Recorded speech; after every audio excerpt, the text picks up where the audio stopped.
அடுத்தது சூப்பரான ஒரு ப்ராஃபிட் லாஸ் கொஸ்டினோட வந்திருக்கோம். One of the repeated and most important question type. என்ன கொடுத்துருக்காங்க பாருங்க. If apples are purchased at 11 for rupees 10 and sold 10 for rupees 11, then find the profit or loss percentage. Question என்ன கொடுத்துருக்காங்க? ஆப்பிள் கொடுத்துருக்காங்க. அப்ப apple எழுதிக்கலாம்.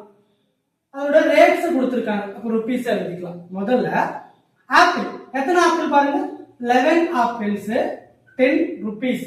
அடுத்தது அது எவ்வளவு வித்திருக்காங்க, திரும்ப 10 apples 11 rupees.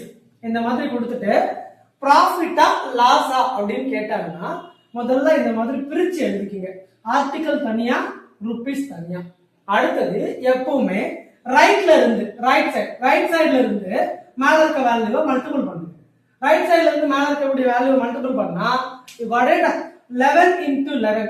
No, 11 11s are 121. அடுத்தது இந்த பக்கம் மல்டிப்ளை பண்ணுங்க.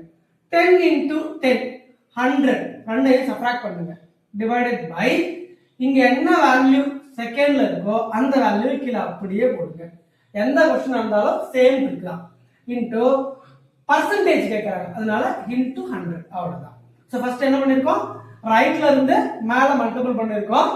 அடுத்தது இங்க இருந்து இந்த வேல்யூ மல்டிபிள் பண்ணிட்டு ரெண்டையும் சப்ட்ராக்ட் பண்ணிட்டோம். கீழ இருக்கிற வேல்யூவை செகண்ட்ல என்ன வேல்யூ வருதோ அந்த வேல்யூ அப்படியே போட்டுக்கோங்க.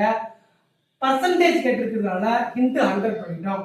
இப்ப 00 00 கேன்சல் ஆயிடுச்சு. 121 மைனஸ் 100னா அப்போ 21% ப்ராஃபிட்னு அர்த்தம். சோ क्वेश्चन நமக்கு கிடைக்கக்கூடிய ஆன்சர் பாசிட்டிவ்ல கிடைச்சதுன்னா அது ப்ராஃபிட், நெகட்டிவ்ல கிடைச்சதுன்னா அது லாஸ். அவ்வளவுதான். So simple question. இந்த மாதிரி மாடல்ல எந்த क्वेश्चन வந்தாலும் இந்த ட்ரிக்கை பயன்படுத்தி ஈஸியா சால்வ் பண்றீங்க. Thank you.